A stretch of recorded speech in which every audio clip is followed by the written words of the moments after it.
Livre des Proverbes, chapitre 10, Proverbe de Salomon. Un fils sage fait la joie d'un père, et un fils insensé le chagrin de sa mère. Les trésors de la méchanceté ne profitent pas, mais la justice délivre de la mort. L'Éternel ne laisse pas le juste souffrir de la faim, mais il repousse l'avidité des méchants. Celui qui agit d'une main lâche s'appauvrit, mais la main des diligents enrichit. Celui qui amasse pendant l'été est un fils prudent, celui qui dort pendant la moisson est un fils qui fait honte. Il y a des bénédictions sur la tête du juste, mais la violence couvre la bouche des méchants. La mémoire du juste est en bénédiction, mais le nom des méchants tombe en pourriture. Celui qui est sage de cœur reçoit les préceptes, mais celui qui est insensé des lèvres court à sa perte. Celui qui marche dans l'intégrité marche avec assurance, mais celui qui prend des voies tortueuses sera découvert. Celui qui cligne les yeux est une cause de chagrin, et celui qui est insensé des lèvres court à sa perte. La bouche du juste est une source de vie, mais la violence couvre la bouche des méchants. La haine excite des querelles, mais l'amour couvre toutes les fautes.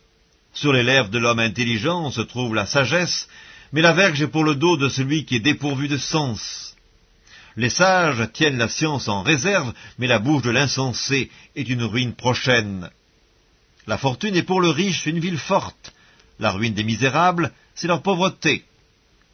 L'œuvre du juste est pour la vie, le gain du méchant est pour le péché. Celui qui se souvient de la correction prend le chemin de la vie, mais celui qui oublie la réprimande s'égare. Celui qui dissimule la haine a des lèvres menteuses, et celui qui répand la calomnie est un insensé. Celui qui parle beaucoup ne manque pas de péché, mais celui qui retient ses lèvres est un homme prudent. La langue du juste est un argent de choix, le cœur des méchants est peu de chose. Les lèvres du juste dirigent beaucoup d'hommes, et les insensés meurent par défaut de raison.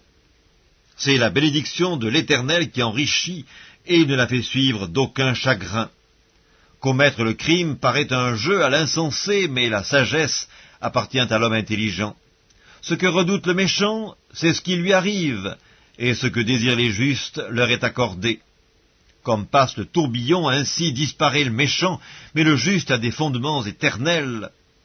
Ce que le vinaigre est aux dents et la fumée aux yeux, tel est le paresseux pour celui qui l'envoie.